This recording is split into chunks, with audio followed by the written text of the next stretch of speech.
여러분 안녕하십니까? JTB 뉴스입니다. 전북대 교수들이 경찰의 총장 선거 개입에 대한 진실을 밝히라는 성명서를 발표했습니다. 대학의 명예가 달린 만큼 비리가 있으면 철저히 수사하고 그렇지 않다면 경찰의 선거 개입 의도가 있었는지를 규명하라고 촉구했는데요.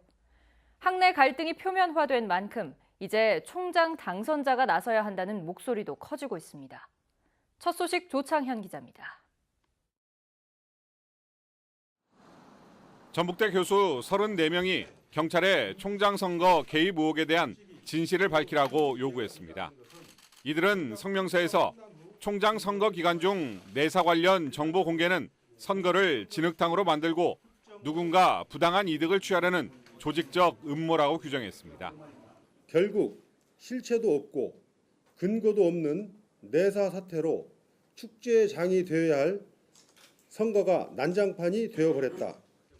교수들은 경찰청 김모 경감의 선거 개입 의혹에 대한 진상 규명을 사법기관에 공식 요구했습니다. 또 대학 본부에도 법적 조치를 통해 진실을 밝혀 실추된 대학의 명예를 회복할 것을 촉구했습니다. 이들은 자신들의 행동이 일각에서 제기하고 있는 선거 불복 프레임은 아니라고 잘라 말했습니다. 선거와 결과나 선거와는 전혀 무관합니다. 선거 결과는 이미 나왔고요. 저희들은 그 결과를 존중하고. 교수들은 청와대와 교육부에 진정서를 제출하고 수사가 미진할 경우 제3자 고발도 검토하고 있습니다. 헌법이 보장한 대학의 자율성을 침해한 경찰의 선거 개입 의혹에 대한 진상 규명을 촉구하는 전북대 교수의 수는 늘어날 것으로 전망돼 총장 선거 후폭풍이 만만치 않을 것으로 보입니다. 경찰의 전북대 총장 선거 개입 문제와 관련해 학내 갈등이 격화되면서 이제는 총장 당선자가 나서 수사 의뢰를 통해 진실을 밝히려는 노력을 해야 한다는 목소리가 높아지고 있습니다. JTB 뉴스 조창현입니다. 폐 형광등과 폐 건전지엔 맹독성 물질인 수은이 포함돼 있어서 환경오염을 유발할 수 있는데요. 하지만 전주시 종합 리사이클링 타운에서 이런 폐기물을 그대로 쌓아둔 채 방치하고 있어서 논란이 일고 있습니다. 주혜인 기자입니다. 폐형광등이 가득 찬 바구니들이 산더미처럼 쌓여 있습니다. 안에는 깨진 형광등이 섞여 있고 바닥에는 형광등 조각들이 여기저기 널려 있습니다. 폐형광등에는 맹독성 물질인 수은이 들어있어 전문업체에 맡겨서 따로 처리해야 되며 그전까지는 이곳 리사이클링 타운에서 보관하고 있습니다. 하지만 처리업체가 한 달에 한 번꼴로 이곳에 수거를 하러 오기 때문에 약 한 달 동안 폐형광등이 이곳에 방치되고 있습니다. 많을 때는 그 양이 20톤가량에 이른다는 게 전주시의 설명입니다. 수은이 들어있는 폐건전지도 자루에만 담겨진 채 그대로 방치돼 있습니다.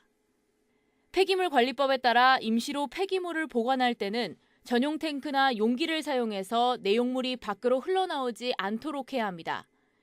비가 오면 형광등에서 나온 수은이 바로 앞 하천으로 흘러들어갈 수 있어서 주민들은 불안에 떨고 있습니다. 올 여름 같은 경우에는 또 비가 안 와서 그 물로 농사를 지었어요. 수없이 얘기했어요. 그러면 전주시에서는 대책을 강구하겠다고 하고 지금까지 끌고 왔습니다. 전주시는 예산 때문에 어쩔 수 없다는 입장입니다. 완벽하게 실내에서 보관하는 게 제일 환경상 위해가 없도록 하는 게 이제 조금 맞는 부분이 상식적으로도 그렇기 때문에 저희도 이제 최대한 그런 부분을 이제 확보를 하려고 하는데 이제 뭐 예산이나 뭐 이런 부분에도 좀 문제가 있기 때문에. 주민들이 수차례 민원을 넣었지만 전주시는 2년째 아무 조치도 취하지 않고 있습니다. JTB 뉴스 주혜인입니다. 발전소 주변 주민들의 피해 보상 문제가 여전히 해결되지 않고 있습니다. 군산 서부발전 주변 주민들의 우선 고용과 고창 한빛원전의 지방세 지원이 말뿐에 그치고 있는 건데요. 발전소를 둘러싼 해묵은 문제들을 다시 한번 짚어봅니다. 먼저 김철 기자입니다. 군산 서부발전 옆에 아파트 단지입니다. 주민들은 발전소에서 나오는 연기와 분진 때문에 피해를 호소합니다. 호기가 좀 안 좋죠. 분진 때문에? 네, 저는 가뜩이나 폐도 안 좋은데. 하얀 연기도 많이 나오고 사실은 좋진 않죠. 저게 우리한테는. 이런 피해를 보상하기 위해 발전소 주변 지역 지원에 관한 법률 제17조는 지역 주민을 우선 고용하도록 규정했습니다. 전국적으로 275명의 발전소 주변 주민들이 우선 고용됐지만 서부발전에 채용된 군산 주민은 단 한 명도 없습니다. 법의 세부 조항이 지역 주민 채용 기준을 총 시설 용량 1000메가와트 이상, 연료를 원자력이나 유연탄으로 한정해 시설 용량 700메가와트의 연료가 LNG인 군산 발전 본부의 경우 주민 우선 채용이 이루어지지 않고 있습니다. 고창 군민들은 원자력 발전소 가동에 따른 피해를 겪고 있지만 역시 제대로 된 보상을 받지 못합니다.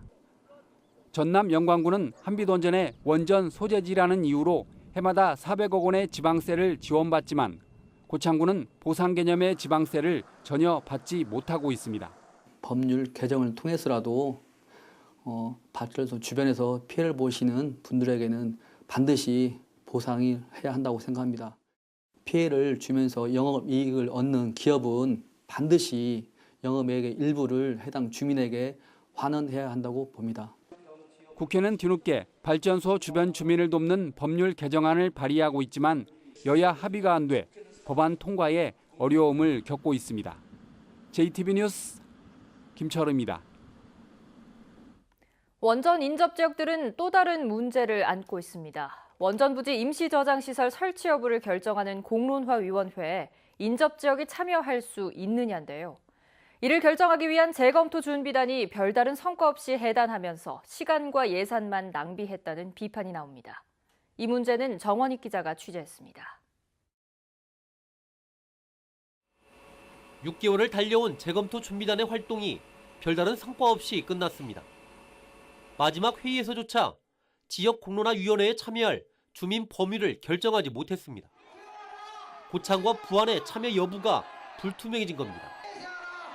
최종 결정권이 정부에 넘어가면서 결국 원점으로 돌아간 셈이 됐습니다. 합의를 도출하지는 못했으나 쟁점을 명확히 함으로써 산업부의 의사결정의 바운더리를 정해준 거거든요. 거기에 이제 의미가 있을 수 있고요. 고창과 부안 등 인접 지역은 실망감을 감추지 못하고 있습니다. 준비단을 꾸리면서 이해 당사자인 인접 지역 위원들을 배제할 때부터 예견된 거라며 불만을 쏟아냈습니다. 시간과 예산만 낭비했다는 겁니다. 재검토 공론화도 파행으로 이렇게 진행될 가능성이 상당히 크다, 상당히 우려되는 바가 크다 이렇게 말씀을 드릴 수 있습니다. 준비단은 이달 말까지 그동안의 논의를 정리한 건의서를 산업자원부에 제출할 예정입니다. 산업자원부는 이를 바탕으로 공론화위원회에 참여할 주민 범위를 최종적으로 결정하게 됩니다. JTB 뉴스 정원익입니다. 전라북도가 임기제나 개방형 공무원을 뽑는 과정에서 특정 인사들이 면접위원회에 집중적으로 위촉된 것으로 드러났습니다. 전라북도가 원하는 사람을 뽑기 위한 게 아니냐는 지적이 나왔습니다. 인사 문제가 집중 거론된 도의회 행정사무 감사 내용을 이승환 기자가 보도합니다. 홍성임 도의원은 전라북도가 민간 인사를 뽑는 면접위원회 우석대 A 교수를 집중 위촉했다고 지적했습니다. 지난 3년간 열린 임기제, 별정직, 개방형 공무원 채용 면접 41차례 가운데 A 교수가 지난해 8번을 포함해서 무려 16회나 위촉됐기 때문입니다. 한 특정인을 이렇게 많이 임명을 한다는 거는 뭔가가 있습니다. 국장님 뜻대로 원하는 사람을 임명을 해주는 그런 모종의 메시지일 수도 있고요. 전라북도 면접위원은 모두 260명이나 되고 면접 때마다 여기서 5명가량을 위촉합니다. 두 번째로 많이 위촉된 면접위원 2명이 각각 5차례씩 들어간 점을 고려해도 A 교수가 16회나 참여한 건 쉽사리 이해되지 않습니다. 앞서 말씀드린 대로 면접위원은 하루 전에 선별을 해서 올 수 있는지를 물어봐야 되기 때문에 상당히 좀 시간이 있으신 분들 위주로 하고 국장님, 그것도 그게 국장님으로서의 답이 됩니까? 박용근 도의원은 전주시 출신 간부들이 지나치게 빨리 승진해서 다른 공무원들에게 박탈감을 주고 있다고 지적했습니다. 이런 부분은 지사뿐만 아니라 관계된 사람들한테 강력히 건의를 해서 이런 것들이 바로 잡아 나가야지. 지금 국장님 말씀하신 것처럼 이게 바르다고 공정하게 했다고 그렇게 생각이 됩니까? 또 정부가 시작한 것처럼 여러 사람이 인정하는 인사를 위해서 다면 평가 도입을 검토할 것을 주문하기도 했습니다. JTB 뉴스 이승원입니다. 수소차가 전기차와 함께 미래의 친환경 차량으로 여겨지면서 정부가 수소차 산업을 육성하기로 했는데요. 전라북도가 상용차를 중심으로 한 수소차 산업을 키우겠다는 계획을 내놨습니다. 권대성 기자입니다. 지난달 수소 전기버스 한 대가 울산 시내버스 노선에 투입됐습니다. 비록 하루 2차례 운행이지만 국내에서 처음입니다. 성차감 더군다나 또 차 출력 상당히 좋습니다. 정부는 울산을 비롯해 전국 5대 도시에 2022년까지 1000대의 수소버스를 보급할 계획입니다. 울산에 수소 승용차 양산 시설을 갖춘 현대차는 버스 등 수소 상용차를 대량 생산하는 시설을 내후년까지 전주 공장에 갖춥니다. 이미 프랑스에 1000대의 수소 트럭을 수출하기로 계약했습니다. 상당히 고부가가치 차이고 또 앞으로 상당히 그런 전망이 밝기 때문에 현대도안사 전주 공장뿐만이 아니고 전라북도 차원에서도 상당히 좋은 효과를 볼 수 있다고 생각됩니다. 전라북도도 현대차 전주 공장을 축으로 상용차 중심의 수소차 산업을 키우기로 했습니다. 당장 내년부터 수소차 부품 기술 상용화 등 기존 상용차 부품 업체를 지원하는 사업을 시작합니다. 고분자 연료전지 신뢰성 평가센터 구축을 지금 추진하고 있는 부분인데 그 부분이 그래서 우리가 기술 지원이라든가 이런 혁신 이런 부분에 지원을 할 수 있을 것으로 보고 있습니다.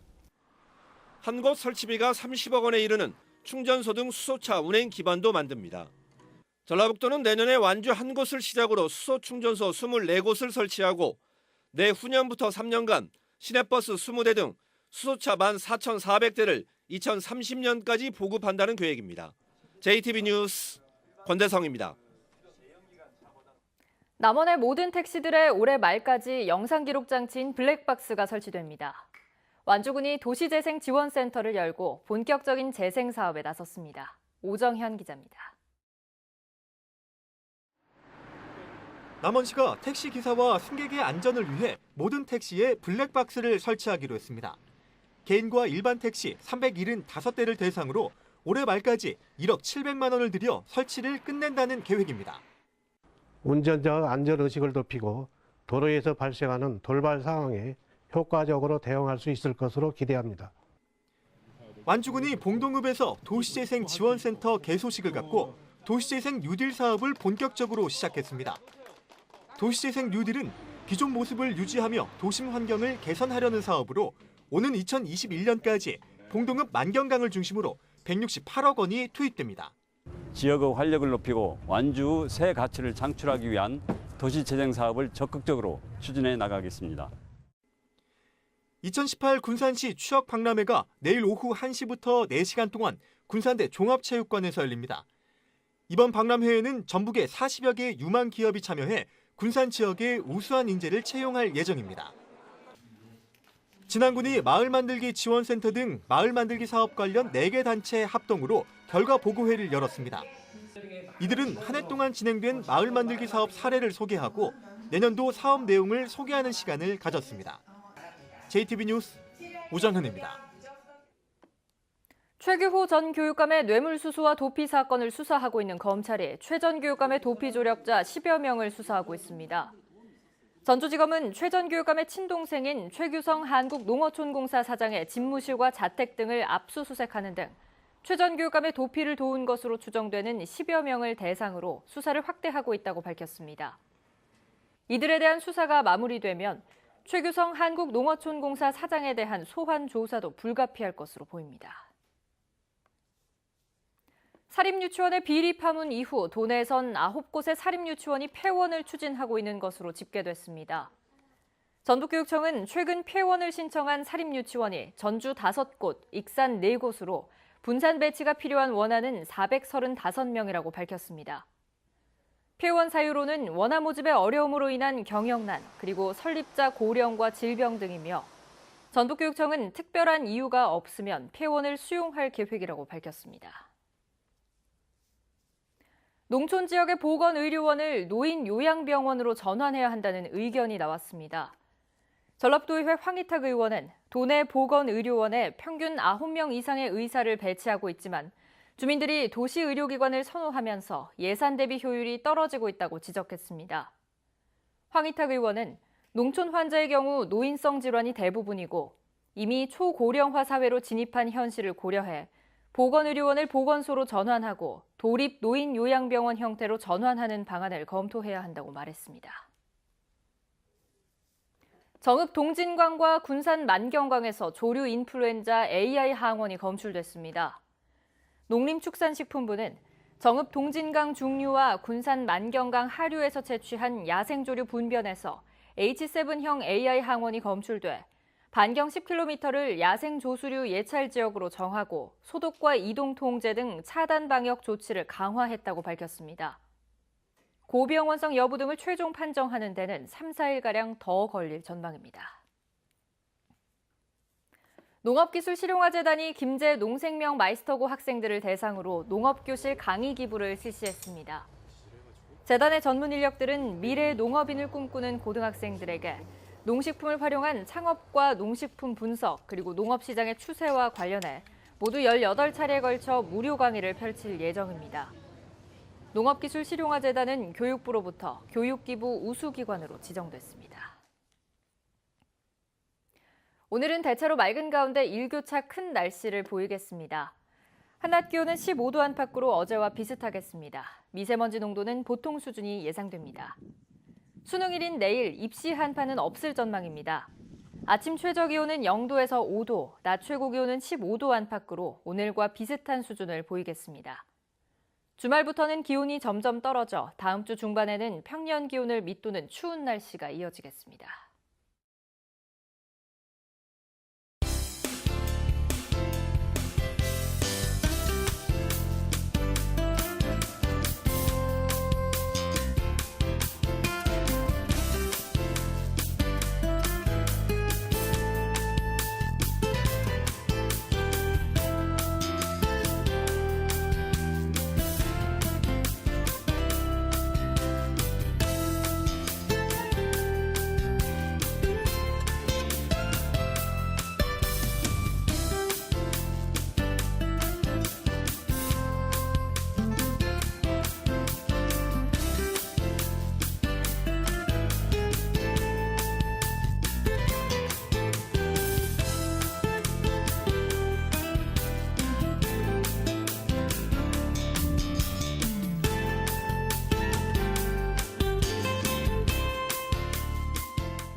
JTB 뉴스를 마칩니다. 여러분 고맙습니다.